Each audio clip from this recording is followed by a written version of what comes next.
నీతి కథలు టీవీ. ఉదయం 10 గంటల సమయం. శివరాం గారి పెద్ద పెంకుటిల్లు. ఇంటి ముందు విశాలమైన వాకిలి.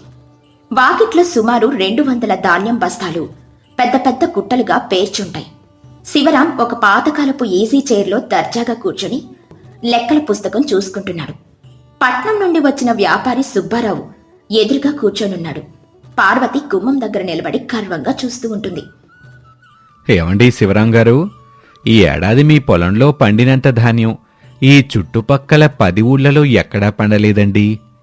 బస్తాల గుట్ట చూస్తుంటే సాక్షాత్తు అన్నపూర్ణమ్మవారు మీ వాకిట్లో కొలువై ఉన్నట్టుంది.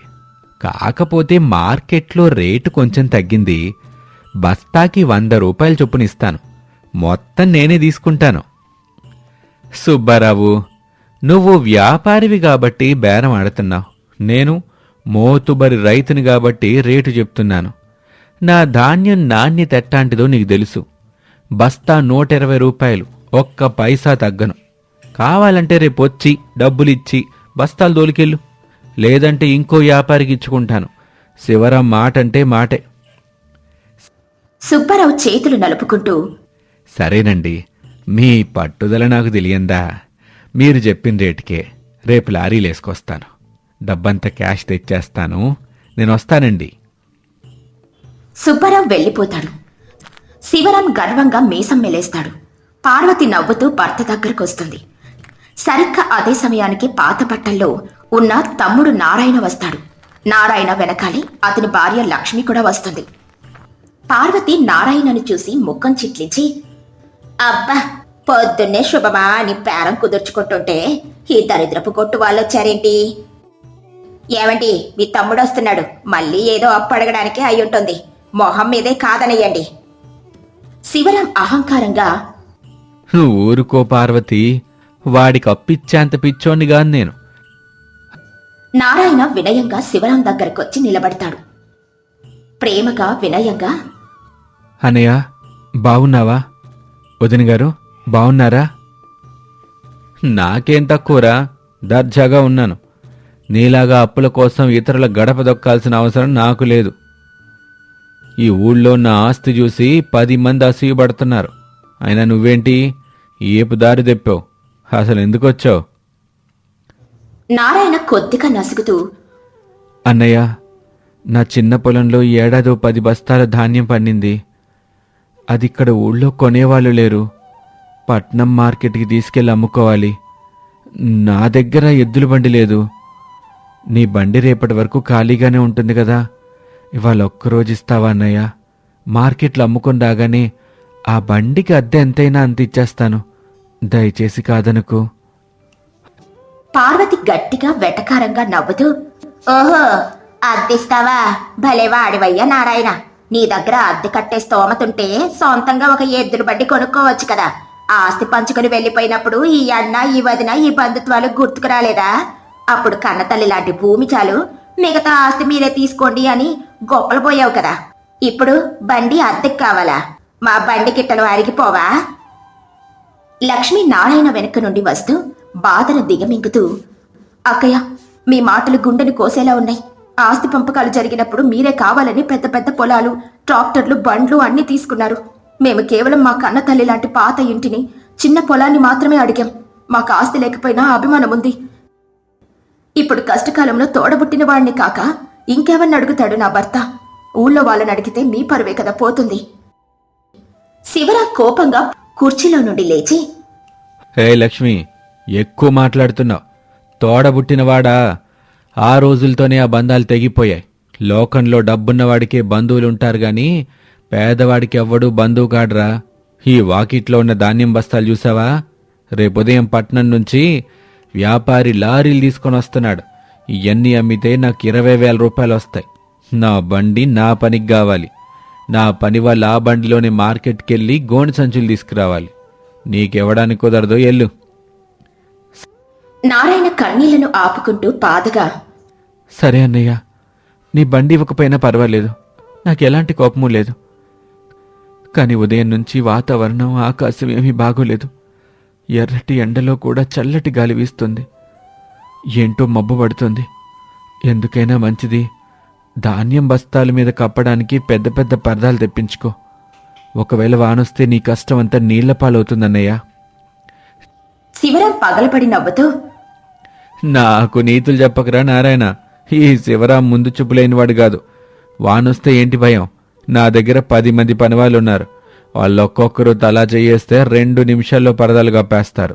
వాన కాదు కదా, తుఫాన్ వచ్చినా నా ధాన్యానికి ఏమీ కాదు. ముందు నువ్వు నీ 10 బస్తాలెట్టా అమ్ముకోవాలో చూసుకో. వెళ్ళు. నారాయణ ఇంకేమీ మాట్లాడలేక బాధగా తలదించుకుని భార్యతో కలిసి అక్కడి నుండి వెళ్ళిపోతుంది. సాయంత్రం 4 గంటలు. నారాయణ తాటాకు పూరి గుడిసె. ఆకాశం అప్పుడే నల్లబడడం మొదలవుతుంది. గాలి వేగం పెరుగుతోంది. నారాయణ తన గుడిసె ముందున్న అరుగు మీద కూర్చొని ఆకాశం వైపు ఆందోళనగా చూస్తూ ఉంటాడు. నారాయణ గట్టిగా, లక్ష్మి, లక్ష్మి, బయటికి రా ఒకసారి. ఆకాశం చూడు ఎట్ట నల్లబడిపోయిందో. గాలికి చెట్లెట్లా వణికిపోతున్నాయో చూడు. ఏ క్షణమైనా కుండపోత వానబడిలా ఉంది. లక్ష్మి బయటకొచ్చి ఆకాశం వైపు చూసి, అవునండి, వాతావరణం చూస్తుంటే భయంగా ఉంది. మన 10 బస్తాలు ఇంటి లోపలే ఉన్నాయి కాబట్టి మనకే భయమూ లేదు. మీరు లోపలికి రండి, గాలి దుమారం రేగుతోంది. నారాయణ కంగారుగా అటూ ఇటూ తిరుగుతూ, మనకి భయం లేదు లక్ష్మి. కాని అన్నయ్య సంగతి ఏంటి? ఆయన వాకిట్లో 200 బస్తాలు ఆరు బయట అట్టాగే ఉన్నాయి. వానబడితే ఆ ధాన్యమంతా మట్టిలో కలిసిపోద్దిగా. అన్నయ్య కష్టమంతా కొట్టుకుపోతుంది. నాకేమో మనసు నిలకడగా లేదు. లక్ష్మి కొంచెం కోపంగా, ఏంటండి మీరు? ఉదయం మనం వెళ్ళినప్పుడు అన్నయ్య గారు, వదిన గారు మనల్ని ఎంత మాట అన్నారు?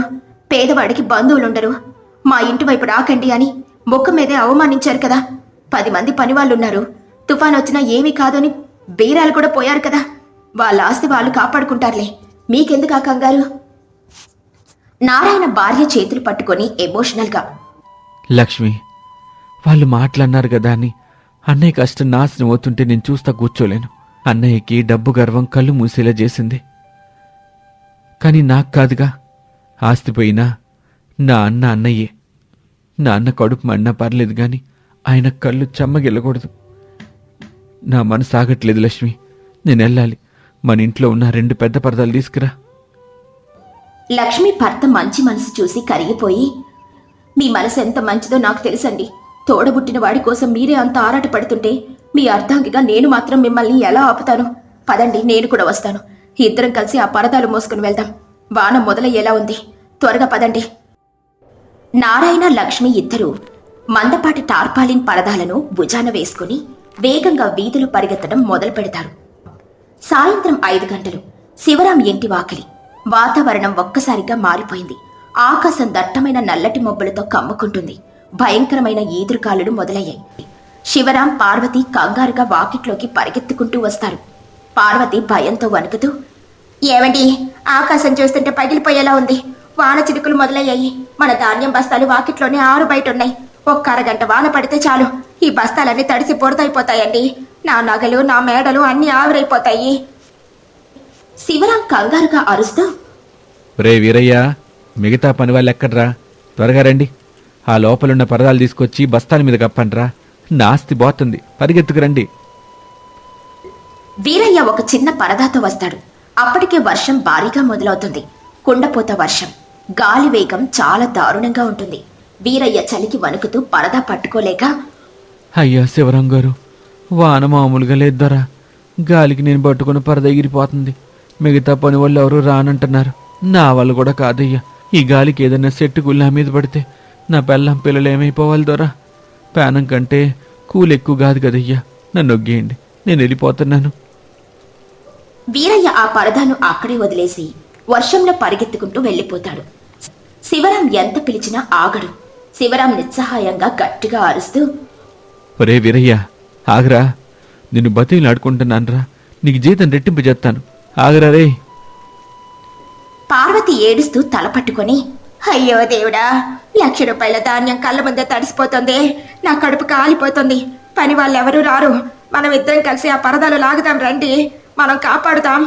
శివరాం, పార్వతి వర్షంలో పూర్తిగా తడుస్తూ ఆ బరువైన పరదాలను బస్తాల మీద కప్పడానికి విపరీతంగా కష్టపడతారు. కాని భయంకరమైన గాలికి ఆ పరదాలు వాళ్ల చేతిలో నుండి ఎగిరిపోతూ ఉంటాయి. బస్తాలు నెమ్మదిగా తడిసిపోవడం మొదలవుతుంది. శివరాం ఆకాశం వైపు చూస్తూ, నా కష్టం నా ఆస్తి నా గర్వం అంతా నాశనం అయిపోతుంది పార్వతి. దేవుడా, ఎంత పని చేశావు. ఈ ఆపదలు నాకు సాయం చేసేవాడు లోకంలో ఒక్కడు కూడా లేడు. ఆపద్బాంధవుడు నిజమైన బంధం.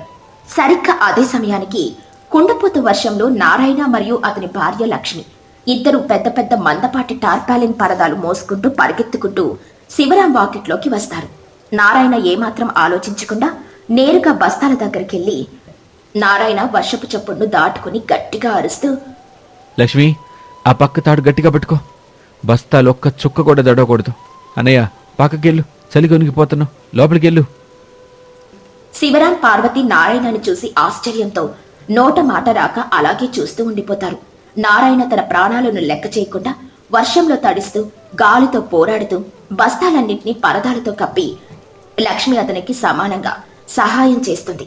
సుమారు అరగంట పాటు ఆ పోరాటం జరుగుతుంది. చివరకు ధాన్యమంతా ఒక్క చుక్క కూడా తడవకుండా సురక్షితంగా కప్పబడుతుంది. వర్షం కొద్దిగా తగ్గుముఖం పడుతుంది, కానీ ఇంకా సన్నటి జల్లు పడుతూనే ఉంటుంది. నారాయణ లక్ష్మి పూర్తిగా తడిసిపోయి చలికి వణుకుతూ ఆయాసపడుతూ శివరాం ఇంటి అరుగు మీదకు వస్తారు.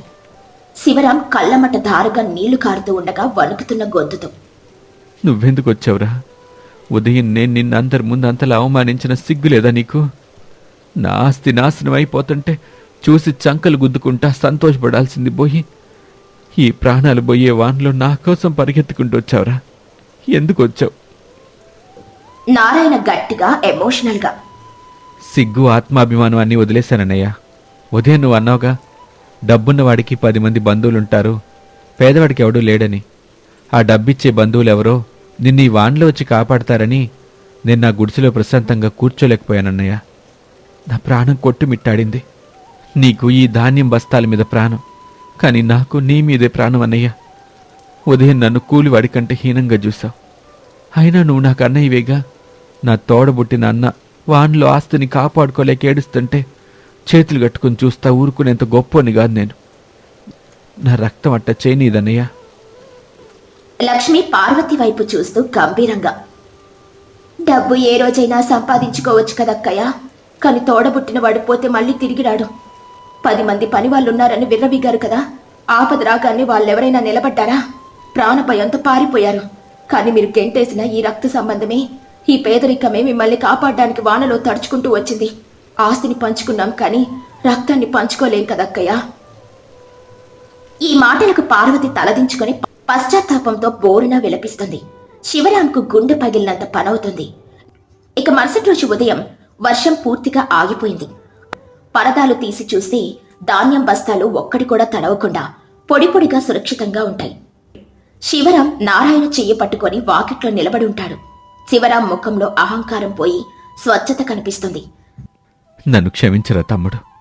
నిన్నటిదాకా నా కళ్ళు డబ్బనే దట్టమైన మబ్బుతో మూసుకుపోయినీరా. ఏది నిజమో ఏది అబద్ధమో తెలుసుకోలేకపోయాను. నిన్న రాత్రి కురిసిన ఆ భయంకరమైన వర్షం నా ధాన్యాన్ని తడపలేదురా.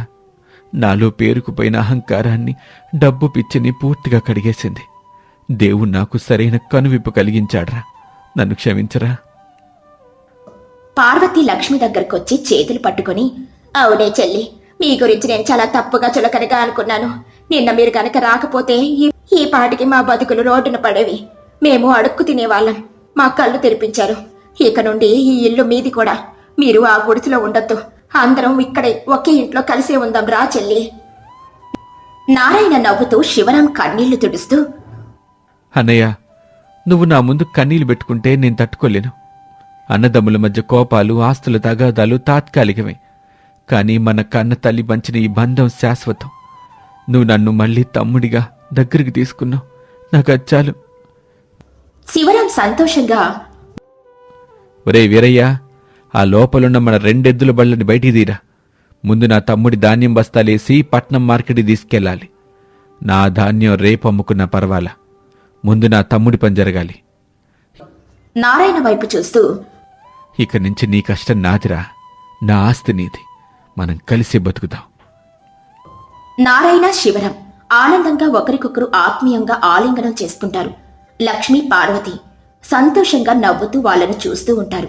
వర్షం కురిసినప్పుడు ఆకులు, చెట్లు శుభ్రపడినట్లే జీవితంలో కష్టాలొచ్చినప్పుడే బంధాల విలువ, మనుషుల నిజమైన స్వభావం తెలుస్తుంది.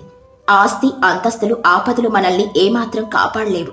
తోడబుట్టిన రక్త సంబంధం, స్వచ్ఛమైన ప్రేమే ఈ లోకంలో ఎప్పటికీ నిలిచుండే నిజమైన ఆస్తి. ఈ కథలోని నీతి ఏంటంటే, డబ్బే సర్వస్వం కాదు, కష్టకాలంలో మనల్ని ఆదుకునే వారి నిజమైన ఆస్తి. అహంకారం బంధాలను దూరం చేస్తే, ప్రేమాభిమానాలు వాటిని మళ్లీ శాశ్వతంగా కలుపుతాయి. 1990వ సంవత్సరం అశ్వయుజ మాసం. తెల్లవారుజామున 5 గంటలు.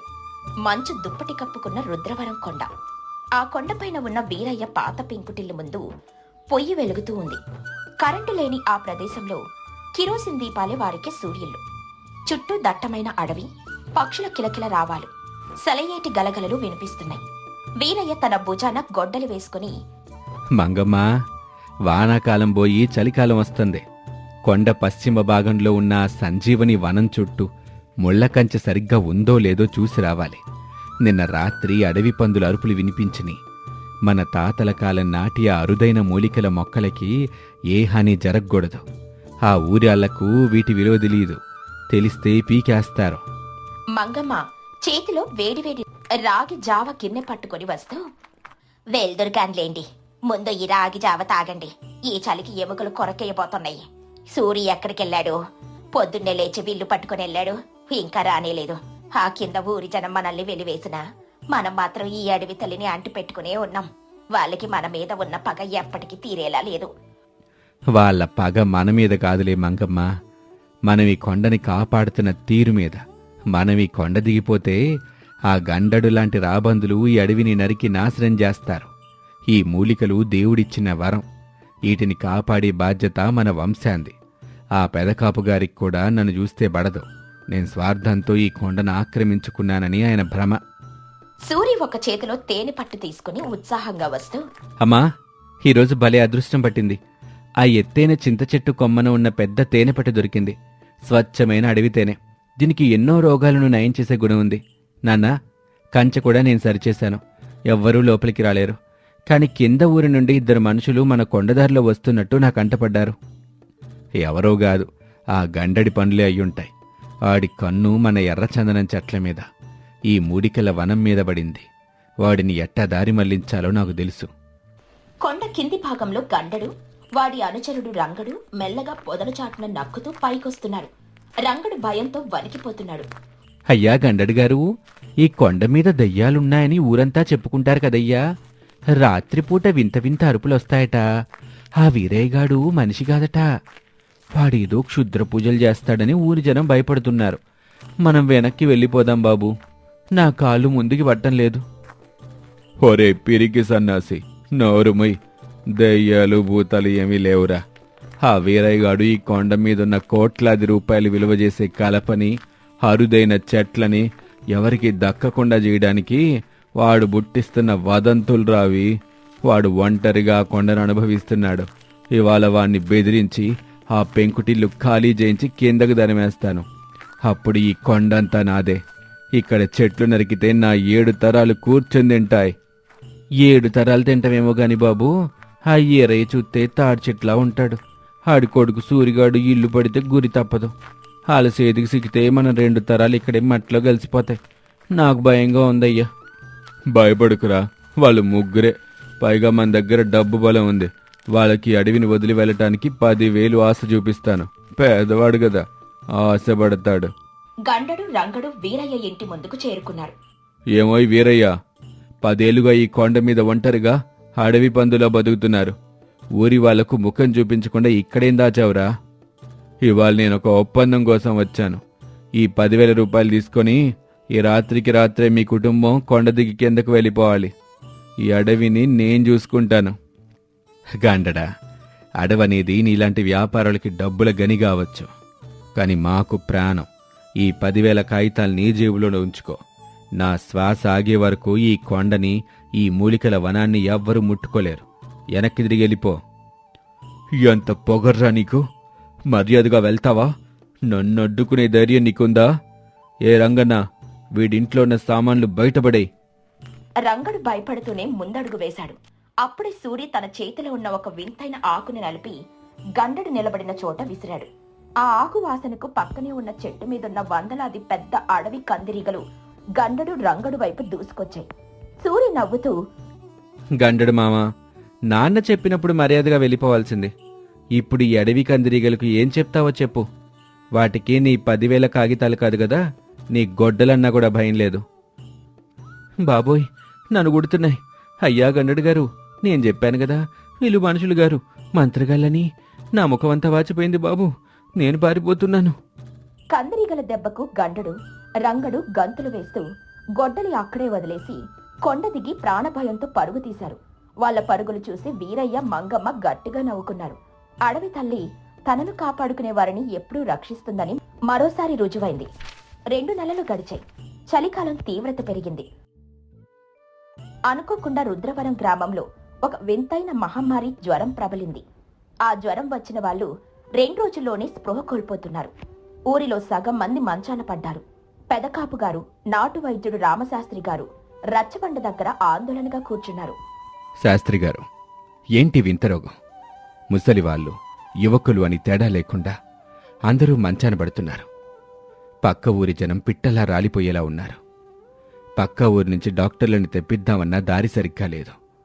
మీ వైద్యం ఏమీ పనిచేయటం లేదా? పెదకాపు గారు, ఈ జ్వరం చాలా భయంకరమైంది. నా దగ్గరున్న మూలికలు ఏమీ పనిచేయటం లేదు. పురాతన ఆయుర్వేద గ్రంథాల్లో చదివాను. ఇలాంటి జ్వరానికి విరుగుడు కేవలం మన పక్కనున్న కొండ మీద పెరిగే నల్ల పసుపు మూలాలు, అలాగే సంజీవని ఆకు కషాయం. అవి చాలా అరుదైనవి. ఆ కొండ శిఖరం మీదే దొరుకుతాయి. గండడు ముఖం వాపుతూ ఆయాసంగా వస్తూ, అయ్యా పెదకాపు గారు, ఆ కొండ మీదకి ఎవ్వరూ వెళ్ళలేరు. అక్కడ వీరయ్యగాడు ఒక రాక్షసుల్లా కాపలా గాస్తున్నాడు. ఆడికి మన ఊరంటేనే పగ. నిన్న నేనెళ్తే నా మీద క్షుద్ర ప్రయోగాలు చేసి కందిరీగల్ని వదిలాడు. మన ఊరి జనం చచ్చిపోతున్నవాడు మాత్రం కిందకి రాడు. మనకి ఆ మూలికలు ఇవ్వడు. పెదకాపు నిరాశగా, మన కర్మ. ఆ వీరయ్యకు మనమంటే ఎంత కోపమో. 10 ఏళ్ల క్రితం వాణ్ణి మనం ఊరి నుంచి వెలేశాం. ఇప్పుడు వాడు మనకెందుకు సాయం చేస్తాడు? మన ఊరి పనైపోయింది. ఇంకా దేవుడే మనల్ని కాపాడాలి. గ్రామంలో హాహాకారాలు మిన్నంటాయి. కన్నవాళ్లు కళ్ల ముందే జ్వరంతో రగిలిపోతుంటే ఎవరూ ఏమీ చెయ్యలేని నిస్సహాయత. మరుసటి రోజు ఊరి పొలిమేరల వద్ద ఒక వింత దృశ్యం. మంచు తెరలను చీల్చుకుంటూ 2 ఎడ్ల బండ్లు కొండదారి గుండా కిందకు దిగి వస్తున్నాయి. ఆ బండ్ల నిండా పచ్చని మూలికలు, బుట్టల కొద్దీ అరుదైన ఆకులు, స్వచ్ఛమైన కొండ తేనె మరియు స్వచ్ఛమైన సెలయేటి నీరు ఉన్నాయి. ఆ బండ్లను తోలుకుంటూ వస్తున్నది మరెవరూ కాదు, వీరయ్య, సూరి మరియు మంగమ్మ. ఊరి జనమంతా ఆశ్చర్యంగా, కొంచెం భయంగా వారిని చూస్తున్నారు. వీరయ్య నేరుగా రచ్చబండ దగ్గరకొచ్చి తన బండిని ఆపాడు. పెదకాపు వణుకుతూ, వీరయ్యా, నువ్వా? 10 ఏళ్ల తర్వాత మళ్ళీ మా ఊళ్ళో అడుగు పెట్టావా? మా ఊరి కష్టాలు చూసి నవ్వుకోవడానికి వచ్చావా? వీరయ్య గంభీరంగా కాని కరుణతో, పెదకాపు గారు, నేను పగను పెంచుకునేవాణ్ణి కాదు, ప్రాణాల్ని కాపాడేవాణ్ణి. మీ ఊరి మీద పడిన మహమ్మారి జ్వరం గురించి ఆ పక్కూరి గొర్రెల కాపరి ద్వారా నిన్న రాత్రి నాకు తెలిసింది. ఈ జ్వరానికి విరుగుడేంటో నా తండ్రి నాకెప్పుడో చెప్పారు. ఆ మూలికలన్నీ తీసుకొని రాత్రంతా కష్టపడి నూరి ఈ ఎడ్లబండి మీద తెచ్చాను. శాస్త్రి గారు, రండి, కషాయం తయారు చేద్దాం.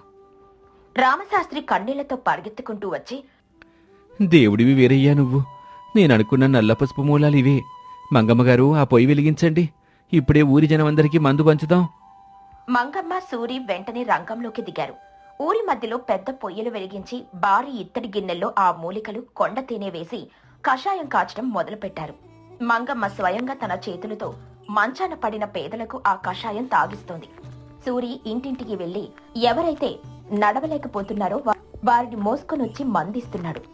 10 ఏళ్లుగా ఎవరినైతే ఊరి వెలివేసిందో వాళ్లే ఆ ఊరికిప్పుడు ప్రాణదాతలయ్యారు. 2 రోజులు గడిచాయి. వీరయ్య తెచ్చిన కషాయం అద్భుతంగా పనిచేసింది. జ్వరంతో పడిపోయిన వారంతా నెమ్మదిగా కోలుకుంటున్నారు. ఊరంతా వీరయ్య కుటుంబానికి చేజేలు పలుకుతోంది. కాని గండడికి ఇది నచ్చలేదు.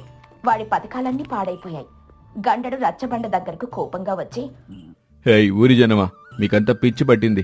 ఈ వీరయ్యగాడి తెచ్చిన చెత్తా చెదారం తాగితే రోగం తగ్గుతుందా? వీడు కావాలని మన ఊరి మీదకి ఈ రోగాన్ని పంపించి ఇప్పుడు దేవుళ్ళ నాటకం ఆడుతున్నాడు. వీణ్ణిప్పుడే ఈ ఊరి నుంచి తరిమేయండి. వీడు ఆ కొండ మీద చెట్లని దొంగతనంగా అమ్ముకుంటున్నాడు. నోరుముయ్ గండడా, నువ్వు అబద్ధాలు చెప్తే వినటానికి ఊరి జనం ఇంకా సిద్ధంగా లేరు. ఇన్నాళ్ళు నువ్వు ఆడిన నాటకాలకు నా దగ్గర సాక్ష్యాలున్నాయి. సూరి తన బండిలో నుండి కొన్ని నల్లటి ముసుగులు అరుపులు వచ్చే వింతైన గొట్టాలు మరియు గండెడి పేరు రాసి ఉన్న కలప కోసే గొడ్డళ్ళు కింద పడేశాడు. పెదకాపుగారు, చూడండి, ఆ కొండ మీద దయ్యాలున్నాయని, రాత్రిపూట అరుపులు వస్తున్నాయని ఇన్నాళ్ళు మీరంతా భయపడ్డారు కదా. ఆ అరుపులు చేసింది ఈ గండడు, వాడి మనుషులే. ఈ ముసుగులు వేసుకుని వాళ్లే ఈ శబ్దాలు చేశారు. ఎందుకంటే ఆ కొండ మీద ఉన్న కోట్లాది రూపాయలు విలువ చేసే అరుదైన చెట్లని మీరు ఎవరూ చూడకూడదని, వాడు దొంగతనంగా వాటిని నరుక్కొని అమ్ముకోవాలని పనిన కుట్ర ఇది. మా నాన్న ఆ చెట్లని కాపాడుతున్నాడని మమ్మల్ని కూడా అక్కడి నుంచి తరిమేయాలని చూశాడు. రంగడు భయంతో కాళ్ళ మీద పడిపోయి, అయ్యా పెదకాపుగారు, సూరిబాబు చెప్పింది అక్షర సత్యం. ఇదంతా ఈ గండడి ప్లానే. నన్ను ప్రాణాలతో ఒగ్గేయండి. నాకు కందిరీగల భయం ఏం కాపోలేదు. పెదకాపు ఆగ్రహంతో ఊగిపోతూ, ఎంత ద్రోహం చేశావురా గండడా! ఇన్నాళ్ళు మా కళ్ళు కప్పావా? దైవ సమానుడైన వీరయ్యను అపార్థం చేసుకునేలా చేశావా? ఊరి జనమా, ఈ దుర్మార్గుణ్ణి ఊరి పొలిమేరలు దాటే వరకు తరిమి కొట్టండి. వీడికి ఈ ఊర్లో ఇంక చోటు లేదు. గ్రామస్తులందరూ ఆగ్రహంతో గండడిని పట్టుకుని ఊరి నుండి తరిమేశారు. సమయం సాయంత్రం 6 గంటలు. ఆకాశంలో ప్రశాంతమైన ఎర్రటి వెలుగు. మహమ్మారి నుండి పూర్తిగా కోలుకున్న ఊరి ప్రజలందరూ వీరయ్య మంగమ్మల ముందు 2 చేతులు జోడించి నిలబడ్డారు. వీరయ్య, 10 ఏళ్ల క్రితం నువ్వు అడవిని కాపాడతావని వెళ్తుంటే మేం నిన్ను పిచ్చివాడిగా చూసి వెలివేశాం. నువ్వు స్వార్థంతో కొండ ఆక్రమించుకున్నావని నిందించాం. కాని నువ్వు ఆ కొండ మీద ఒక తపస్సు చేశావు. మా అందరి ప్రాణాలు కాపాడావు. నువ్వు ఒంటరివాడివి కాదు వీరయ్య. ఈ ఊరందరికీ తండ్రివి. మమ్మల్ని క్షమించు. వీరయ్య చిరునవ్వుతో పెదకాపు చేతులు పట్టుకుని, పెదకాపుగారు, అడవి తల్లి లాంటిదండి. పిల్లలు తప్పు చేసినా తల్లి కడుపులో పెట్టుకుంటుంది. ఆ కొండ మీద నేను ఒంటరిగా ఉన్నా నా గుండెప్పుడు ఈ ఊరి కోసమే కొట్టుకుంటుంది. ప్రకృతిని మనం కాపాడితే ఆపదలు అది మనల్ని కాపాడుతుంది అంటానికి ఈ జ్వరమే సాక్ష్యం. కోపాలు పగలు నీటి మీద రాతల్లాంటివి. మమకారం ఎప్పటికీ శిలాశాసనంలాగా నిలిచిపోవాలి. మీరేడుస్తూ క్షమాపణలు అడగకండి. 10 ఏళ్ల తర్వాత ఊరి జనం అందరినీ ఇలా ఆత్మీయంగా చూస్తుంటే నా కడుపు నిండిపోయింది. మన ఊరు మళ్ళీ ఒకటైనందుకు సంతోషంగా ఉంది. రామశాస్త్రి సూరి భుజం తట్టి, సూరిబాబు, నువ్వు అడవిలో పెరిగిన ఆయుర్వేద వైద్యుడివి. రేపటినుంచి నువ్వు కొండ దిగి వచ్చి నా వైద్యశాలలో పేదలకు వైద్యం చెయ్యాలి. నీ విద్య అందరికీ ఉపయోగపడాలి. తప్పకుండా శాస్త్రిగారు. ఆ అడవిలోని రహస్యాలు, మూలికల మహిమలు అందరికీ పంచుతాను. మన ఊరి ఎప్పటికీ ఆరోగ్యంగా ఉండేలా చేస్తాను. ఆ బాధ్యత నేను తీసుకుంటాను. అందరూ సంతోషంతో చప్పట్లు కొట్టారు. వీరయ్య కుటుంబం తన బండి వేసుకుని మళ్లీ కొండవైపు బయలుదేరింది. కాని ఈసారి వాళ్ళు ఒంటరి కుటుంబం కాదు, ఆ ఊరి పాలిట కాపలదారులు. రాత్రి చీకటి పడుతున్నా ఊరి ప్రజల మనసుల్లో మాత్రం వీరయ్య అంటించిన వెలుగు శాశ్వతంగా ఉండిపోయింది. ప్రకృతికి మనిషికి మధ్య ఉన్న అవినాభావ బంధానికి ఆ కొండ ఒక సజీవ సాక్ష్యంగా మిగిలింది. ఈ కథలోని నీతేంటంటే, ప్రకృతి పరిరక్షణ, వృక్షాలను అడవులను కాపాడడం అనేది మన భవిష్యత్తును కాపాడుకోవడమే.